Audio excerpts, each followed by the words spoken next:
محمد لقمان کرک سے میں رمضان المبارک میں قرآن ترجمہ کے ساتھ پڑھنا چاہتا ہوں، آپ رہنمائی فرمائیں کہ کس مترجم کی تلاوت کروں؟ شکریہ۔ بالکل کسی مترجم کی تلاوت آپ نے نہیں کرنی، یہ بات یاد رکھے۔ عام بندہ جب قرآن کا ترجمہ اٹھا کے اس میں غور و خوض شروع کرے گا، یہ گمراہی کا دروازہ کھلے گا۔ میری جان من، قرآن کریم اتنا لاوارث نہیں ہے کہ آپ اس کو بغیر قرآن کے ماہر کے پڑھنا شروع کر دیں۔ ڈاکٹری میڈیکل کی کتاب آپ بغیر ماہر کے نہیں پڑھتے، تو قرآن کریم بغیر ماہر کے آپ کیوں پڑھیں گے؟ کہ آج برکتیں کم کیوں ہو گئیں، برکتیں روٹ کیوں گئیں؟ پہلا سبب جو میں آپ کو بتانا چاہتا ہوں میرے بھائی، قرآن مجید سے آج ہم نے ہدایت اٹھانی، تلاوت کرنی، اس میں تأمل و تدبر، اس پہ عمل کرنا آج ہم نے ترک کر دیا ہے یا کم کر دیا ہے، اس لیے برکتیں روٹ گئی ہیں۔ یہ کتاب مقدس جو آج ہمارے درمیان ہے، پہلے کے بزرگوں کو آپ دیکھیے، پہلے کے لوگ صبح اٹھتے تھے تو فجر کے بعد گھروں سے آپ دیکھیے قرآن مجید کے پڑھنے کی، تلاوت کی آوازیں آیا کرتی تھیں۔ آج گھروں سے گانے بجانے کی آوازیں آتی ہیں۔ پہلے لوگ صبح اٹھ کے قرآن مجید کی تلاوت کرتے تھے، آج صبح اٹھ کر لوگ فیس بک، واٹس ایپ پہ میسج پڑھتے ہیں، قرآن کی تلاوت بہت تھوڑے لوگ کرتے ہیں۔ سب سے پہلے ذرا دیکھو یار، موبائل پہ کوئی میسج تو نہیں آیا ہے؟ واٹس ایپ فیس بک کھول کے بیٹھ گئے، ہاں تو برکتیں روٹیں گی نہیں تو کیا ہوگا؟ یہ کتاب مقدس یہ سراپا برکت ہے۔ قرآن کہتا ہے وَهَذَا كِتَابٌ أَنزَلْنَاهُ مُبَارَكٌ فَاتَّبِعُوهُ، ارے یہ وہ کتاب ہے جس کو ہم نے نازل کیا، یہ بابرکت کتاب ہے، اسی کتاب کی تم پیروی کرو۔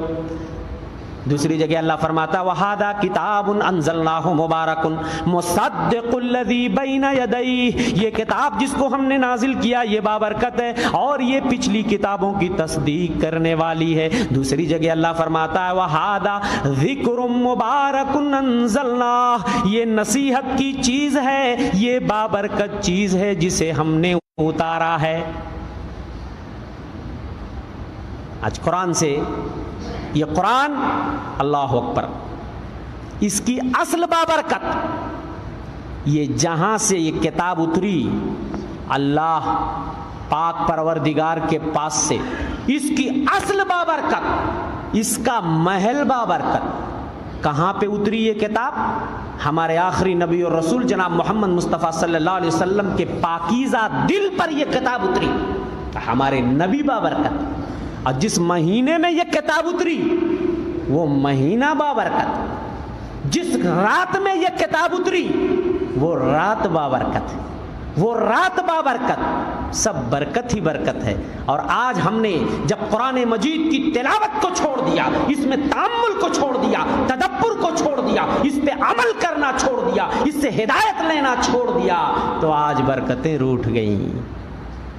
اسی لیے آج لوگ کیا سمجھتے ہیں؟ قرآن کی برکت کا مطلب یہ ہے کچھ تعویذ واویز بنا کے لٹکا لو، یا کچھ آیت الکرسی وغیرہ فریم کرا کے گھر میں لٹکا لو، یا گاڑی وغیرہ میں ذرا آگے آیت الکرسی لکھ کے لوگ لٹکا لیتے ہیں، گاڑیوں میں یا گھروں میں لٹکا لیتے، تعویذ بنا لیتے ہیں، یا کہیں قسم وسم کی ضرورت آئی تو حلف میں قرآن مجید کو لے آتے ہیں۔ لوگ سوچتے ہیں ہم قرآن سے تو برکت حاصل کر ہی رہے ہیں۔ سوال یہ ہے کہ کیا اس طریقے سے قرآن سے برکت ملے گی؟ میرے بھائی نہیں، قرآن کی برکت یہ ہے آپ اس کتاب کی تلاوت کیجئے، اس کتاب کی تلاوت کیجئے، اس سے اپنے تعلق کو جوڑیے۔ آپ کو پتا ہونا چاہیے کہ اس کتاب کے ایک حرف پڑھنے پہ 10 نیکی ملتی ہے، دلوں کو سکون ملتا ہے، دلوں کو اطمینان حاصل ہوتا ہے۔ آپ اس کتاب پر عمل کیجئے، اس سے ہدایت حاصل کیجئے، اس سے نصیحت پکڑیے، اس سے شفا حاصل کیجئے، اسی کے مطابق فیصلے کیجئے۔ یہ قرآن کی برکت تب ملے گی، تب قرآن کی برکت ملے گا، ایسے نہیں ملے گی۔ تعویذ گنڈے بنانے سے برکت نہیں ملے گی، فریم میں آیت الکرسی سجا کے لٹکا دینے سے برکت نہیں ملے گی۔ بھائی جو لوگ قرآن مجید کی عظمت کو سمجھ گئے، اس کی برکت کو سمجھ گئے، وہ کامیاب ہو گئے۔ وہ معزز تھے زمانے میں مسلمان ہو کر، آج ہم خوار ہوئے تاریک قرآن ہو کر۔ ان اللہ یرفع بہذا الکتاب اقواما ویضع بہ آخرین، اللہ اس کتاب کے ذریعہ نہ جانے کتنی قوموں کو بلندی عطا کر دیتا ہے اور کتنی قوموں کو پستی کی دلدل میں ڈھکیل دیتا ہے. جو اس راز کو پا گئے ہمارے آبا و اجداد، ہمارے اسلاف، جب تک وہ قرآن پہ عمل پیرا رہے، وہ اس دنیا میں سیاہ و سفید کے مالک رہے، اس زمین پہ حکومت کرتے رہے. جب لوگوں نے قرآن سے ہدایت پکڑنی چھوڑ دی، قرآن کی تلاوت چھوڑ دی، قرآن میں تأمل و تدبر کو چھوڑ دیا، قرآن کے مطابق زندگی بسر کرنا چھوڑ دیا، تو وہ برکتیں ان سے روٹھ گئیں، حکومتیں ان سے روٹھ گئیں، سلطنت ان سے روٹھ گئی، سب کچھ ہاتھ دھو بیٹھے.